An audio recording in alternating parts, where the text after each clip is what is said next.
Hi guys, Beulah Scott, occupational therapist. Mike the PT. Oh, Mike the PT, that's a new one. Okay. Shorten things up a little bit. For any of you that don't know, that's physical therapist. He's shortening it up. Okay. So today we're going to talk about hot and cold therapy. And so often we get the question, like whether it's from friends, family members, as to whether I use hot or do I use cold therapy, which one to use, and stuff like that. So I thought that's a good topic for us to kind of talk about. Yeah, there's a lot of confusion. All of my patients, that's usually one of the questions they ask me on the evaluation the first day that I see them. So we'll go over some of the rules. Well, there's only actually one rule that's important. So, before we get into that there, I wanted to just say, if you can go and subscribe to us on YouTube and like us on Facebook and share this. And so let's get that word out so we can get as many likes. So we're kind of just looking to get more likes. So with that said, I guess we can go into talking about the hot and cold therapy, when to use it. And I thought it ties into last week's conversation about the stress and anxiety, especially when it comes to the heat therapy, but we'll talk about that later. So why don't you go ahead and tell us about the one rule there is? Yep. The only rule there is when you have an acute injury, such as you step off the curb wrong and you twist your ankle and your ankle's swollen, it's hot, it's painful, that's an acute injury. Or you injure yourself playing tennis and you get tennis elbow and it's swollen and painful. For the first 48 to 72 hours after that injury, you have to use ice during that time period. We recommend rest, ice, compression, and elevation. And that spells rice, I guess. So that's a good way, right, to remember rice. Is the rice. So usually after an acute injury, we kind of want to use the rice thing. So I tend to, if it's an injury where there's still visible swelling around the area, I would keep ice a little bit longer until that swelling's down pretty good, because the heat may tend to increase the swelling in the area. But if the heat does give you more relief, then after 48 hours, you can do whichever one feels best. So with heat, what we're getting at is with heat, you have the vasodilation, and what happens there is you having that increased circulation to the area. So that's what's happened with the heat. And can you tell us about ice and how that works? The ice during that time period with the swelling, you'll get vasoconstriction there. So that's going to shunt some of the blood and the fluid away from the area and help reduce the swelling and numb the area as it's doing that. And when it numbs it, that's how it relieves the pain. So that's where, the two. So once you pass that, the 48 to 72 hours, you can either use heat or ice, whichever way at that point, whatever you choose. And we typically recommend 15 to 20 minutes. And I think that's an overall consensus in the therapy world, or, with physicians and stuff like that. Some people may recommend otherwise, but that's an consensus between the 15 and 20. To 20 minutes, especially with the ice. You don't want to leave the ice on too long because you can cause some cold injury to the area. It wouldn't go as far as saying frostbite, but it can get. I would say frostbite. Be going close. Towards that, yes. So, you don't want to leave that on too long. And then, other than that, it's what you decide gives you the most relief.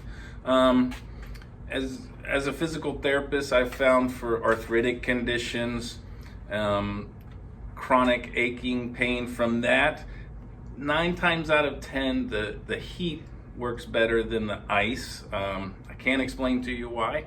It just gives the patients, I think, more relaxation of the muscles around the area. And the joints. And it calms the joint down. Occasionally I find someone that in that situation that does like ice, but it's Yeah. not very common. That's not very common. Most of the time with that is heat, for the arthritis. So, and so if we're looking at that in terms of like applications, we want to make sure when you apply either one, you apply them safely too. So, we have like what we call the moist heat, right, in our clinic that we use as moist heat, and this one's for the cervical area that we use, but this is submerged into a hydroculator, and then we kind of use that, and typically we would use that with a towel. So you want 4 to 5 layers at times to cover the heat with that.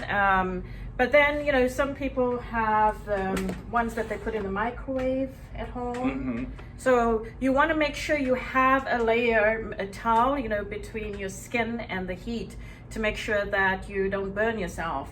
And then, comes to the electric pads. Yeah, that's electric heat is very common. The ones that have different settings, you need to be careful about turning it to high when you sit on it. If you're gonna sit in a chair with it behind your back, that's a very common use for it. If you turn it on high and then people tend to doze off as they start to feel better, and you leave it on high, it can burn the skin. It can cause second-degree burns. I've seen it cause severe wounds in patients before. Wow. Yeah, that's pretty bad. It can get deep in the tissue. So keep it on a moderate range if you're gonna sit on it with it behind your back. And then that too, when you if you're gonna lean against it or sit on it versus it being on top of you, you have to make sure that you have enough layers, because when you're pressing against it, that heat is a lot more than if you're laying down and you have a hot pack on your back. So you want to make sure then if you're sitting against it or on top of it that you have some good layers there to prevent that. The heat will be more intense in that situation. So. And when with ice, the same thing, you have to protect your skin against the ice. And we have these pads, but there's various ones. There's the gel pads that people typically have, at home. But we always, quick and easy, just put a pillowcase. See, you can see how cold it is from the freezer. You have the frost on there. So you can't put that right against your skin, because that can cause damage like we spoke about before with the frostbite. And it can make things worse for you if you do it that way. So putting that on there simply puts just a that little layer. pillowcase does that for you. Yeah. And that works effectively for us in here, whether we're doing it for the back or for your foot or shoulder, regardless. Hand is just putting that ice there. The pillowcase, the layer of that there.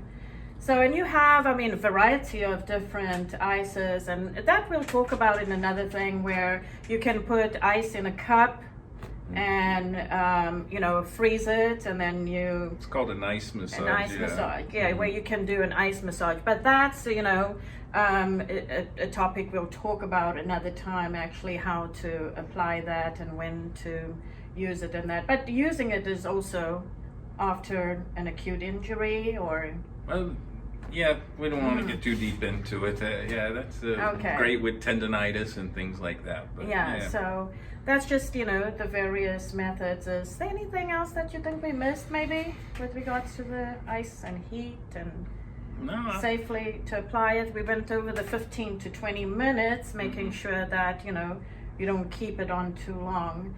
And then, obviously, the big one is the electric heat that people may fall asleep on. Make sure. Be careful, and you don't want it on all night. That's for sure. So a quick summary of that is you want to use the ice with acute injury within the 48 to 72 hours after that, and then after that you can apply either the heat or the ice, whichever one works for you.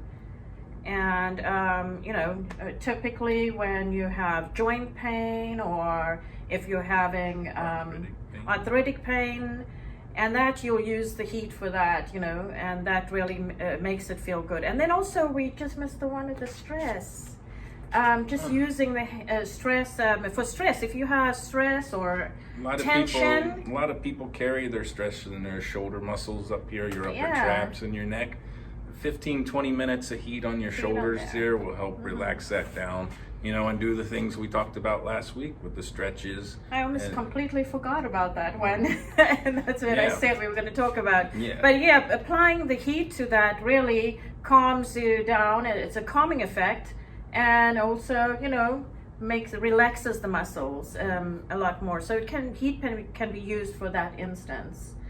So I think that covers it. Next week we're going to talk about the actual making of an ice pack that you can make at home, and there's some quick and easy recipes that we're going to use, and we'll talk about that. So thank you for taking the time to listen, and like us once again on Facebook and subscribe to us, and we'd love to have more likes. Thank you.